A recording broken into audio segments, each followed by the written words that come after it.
7 is a number signifying completeness. It had great significance to the Jews of Jesus' time. In the Gospel of John, the author, John, emphasizes 7 miraculous signs performed by Jesus prior to his crucifixion.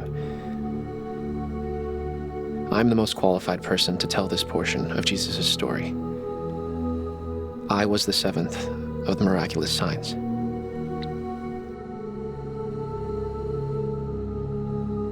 In his gospel, John chose a unique way to deliver Jesus' most significant teachings. He places them in the context of 7 of Jesus' most miraculous signs. John chose these 7 signs out of a large number of miracles that Jesus did for a very specific reason. John wrote, "And Jesus did many other signs in the presence of the disciples, which are not written in this book.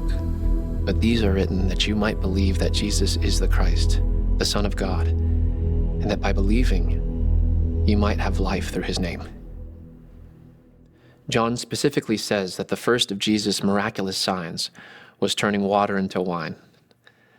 On that occasion, Jesus' mother and family members were attending a wedding in Cana, as were Jesus and his disciples.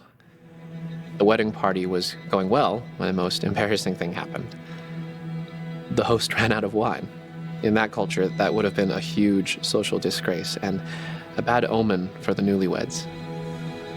Jesus' mother might have been a part of the wedding providers because she was aware of the problem. She came to her son and simply said, "They have no more wine." Jesus seemingly wanted to stay uninvolved, but like a good mother and friend, Mary told the nearby servants, "Do as he says." In response, Jesus turned about 150 gallons of water into wine. Really good wine. The miracle of the wine was an indication that something new was coming to replace the old Jewish religion, and the new would be far better than the old. The second miraculous sign was a physical healing. Jesus was visiting again in Cana, where he was certain to be a celebrity because of his first miraculous sign of turning water into wine. A royal official from Capernaum heard that Jesus had arrived in the region, and he rushed to ask him a favor. The royal official begged Jesus to go to Capernaum and heal his young son, who was close to death. Jesus mused to the official and the crowd, "Unless you see miraculous signs and wonders, you will not believe." This must have stung the crowd because the word "not" was a very harsh judgment of them. In his distress, the official pressed his case. "Sir, come down before my child dies." This powerful official, dressed in his royal robes, was begging an itinerant preacher in his, most likely, ragged brown robe to help him. By using the word "sir," the official was humbly acknowledging that Jesus had more power than he did. By asking for the favor, he acknowledged that Jesus had the power to grant his request. Seeing the man's distress and faith, Jesus told him to return home. His son would live. Jesus' evaluation of the man was rewarded because the man took Jesus at his word and returned home. While the man was traveling home, his servants met him with the news that his son was living. He was told that the fever left the boy at the same time Jesus had said his son would live. So, based on receiving a miraculous sign, the man and his entire household believed. What the Bible doesn't reveal is how many others believed based on this sign. The third miraculous sign disclosed by John took place by the pool of Bethesda in Jerusalem. The pool was surrounded by 5 covered colonnades. It seemed there was a legend that an angel would, from time to time, stir the waters of the pool, and the first one entering the water after that would be healed. A great number of disabled people were crouched by the pool in hopes of beating everyone else into the water and be healed. Walking by the pool, Jesus noticed one particular man. He was disabled for 38 years. When Jesus learned his history, he asked, "Do you want to get well?" What was going through Jesus' mind when he asked that question, do you think? Was he pressing the man to make sure he hadn't given up? Was he allowing the man to express his faith? Was he not going to heal the man if his answer was insufficient? Instead of answering Jesus' question, the man said that nobody would help him, so he couldn't get in the water first. Imagine his surprise when Jesus ignored his answer and commanded, "Get up, pick up your bed and walk."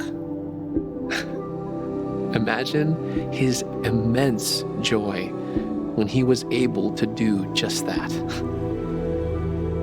Imagine his distress when the religious leaders abruptly made him stop, especially after not walking all those years. One of the 10 Commandments was to keep the Sabbath holy, which the Pharisees had interpreted very strictly. They had 39 different activities, or works, which were forbidden to do on the Sabbath, one group of which prohibited normal household chores. Picking up a mat and walking would have been a violation of their rules. Rather presumptuously, they told the man, "It is the Sabbath day. It is illegal for you to carry your bed." They placed the man in a horrible position.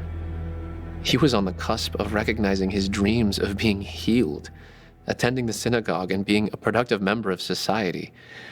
The Pharisees could destroy every one of his dreams. All he could do was say, "The man who healed me told me to pick up my bed and walk." They wanted to know who told him to do that, but he could not tell them because Jesus had left. Apparently, the man went to the temple to have his healing acknowledged by the priests, because Jesus saw him there and told him to quit sinning or something worse may happen to him. The man went back to the Jewish leaders and told them that it was Jesus who had told him to pick up his mat and walk. When the leaders confronted Jesus, he told them that he was doing his works through the Father. This infuriated the Jewish leaders, because it implied that Jesus could break the Sabbath with impunity and that he was making himself equal with God. This caused them to try even harder to kill Jesus. The fourth of the miraculous signs described by John was also shown in the other 3 gospel accounts. Jesus fed 5,000 men, along with women and children, with only 5 loaves of bread and 2 fish. And he had 12 basketfuls left over.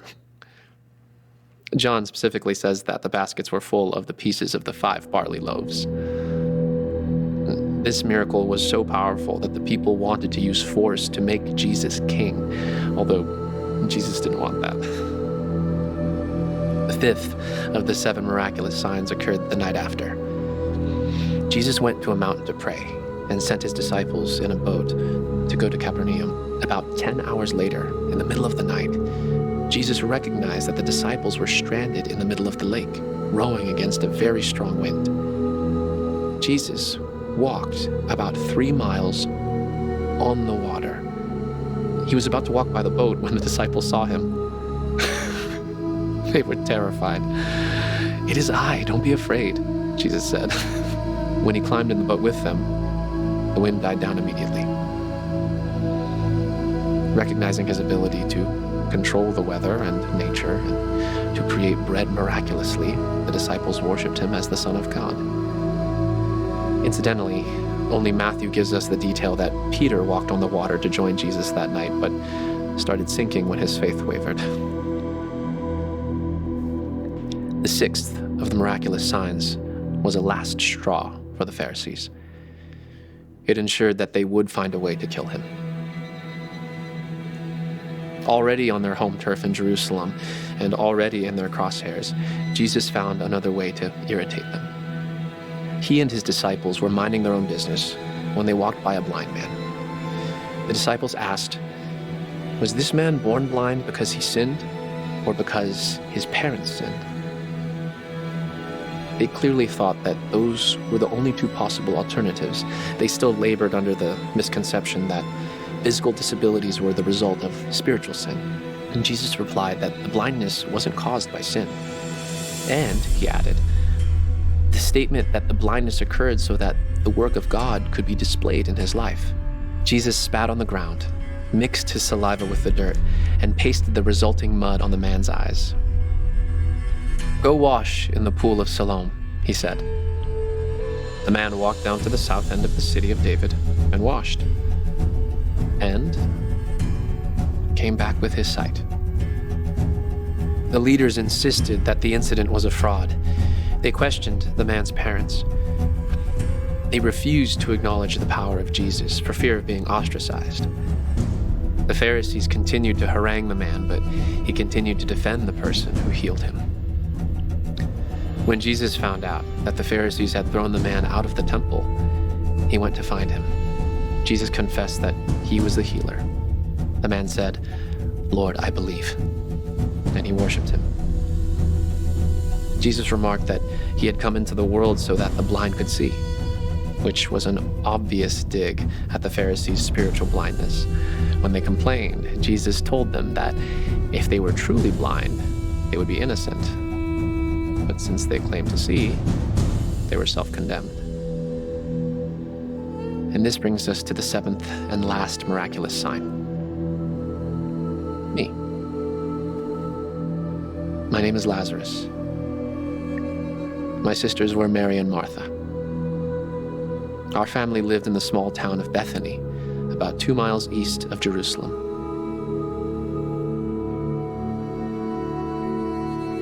Jesus was our best friend, and he loved us deeply. One day I became extremely ill. My sisters sent word to Jesus that the one he loved was sick. And Jesus was quite a distance from our house, and when he received word, he said that God and he would be glorified through the sickness. And he stayed where he was for 2 more days. In that period of time, I died. And I was buried in a tomb. Jesus told his disciples I had died, and that now it was time to go visit me. When Jesus arrived, I had been in the tomb for 4 days. My quick-tempered sister Martha chastised Jesus for not coming sooner to heal me. He finally got her to admit that he was the Christ, and she realized he had the power over death. She brought Mary to see Jesus, and they all wept over the sadness of my death. Jesus asked that they take him to the tomb and commanded them to roll away the stone from the entrance. Martha, ever the bold one, said, "Lord, he has been in there for 4 days. He stinks." Jesus reminded her to believe. They took away the stone. Jesus prayed and shouted at me, "Lazarus, come out of the tomb."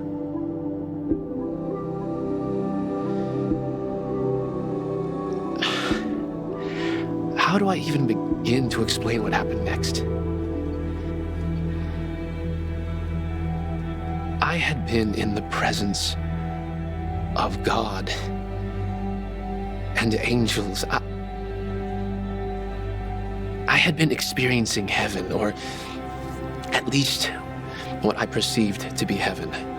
Then I was sucked back to my old reality. My eyes were open, but they were covered by bandages. My arms and feet were bound to my body. I could hear the binding ripping apart. I stood as if in a trance and walked out of the cave and into sunlight and life. I really wasn't too happy about it.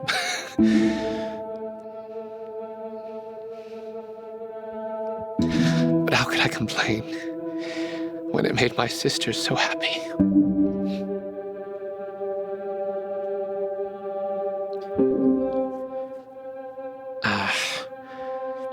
Some of the Jews came to believe in Jesus because of my resurrection. Others wanted to kill me, along with Jesus, to hide all evidence of him being the Messiah. My healing sealed the deal for the Pharisees. Jesus would have to die soon. 7 miraculous signs. John recorded them. The miraculous signs of Jesus. I wrote these things so that you may believe that Jesus is the Christ, the Son of God, and that by believing,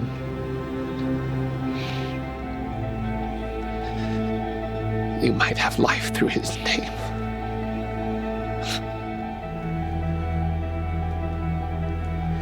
That's what he wrote. That's why he wrote it. So you would believe that Jesus is the Christ, the Son of God, and have life. Most of the Pharisees refused to believe. They did not attain life. I'm begging you, me, the 7th miraculous sign, please believe and have life.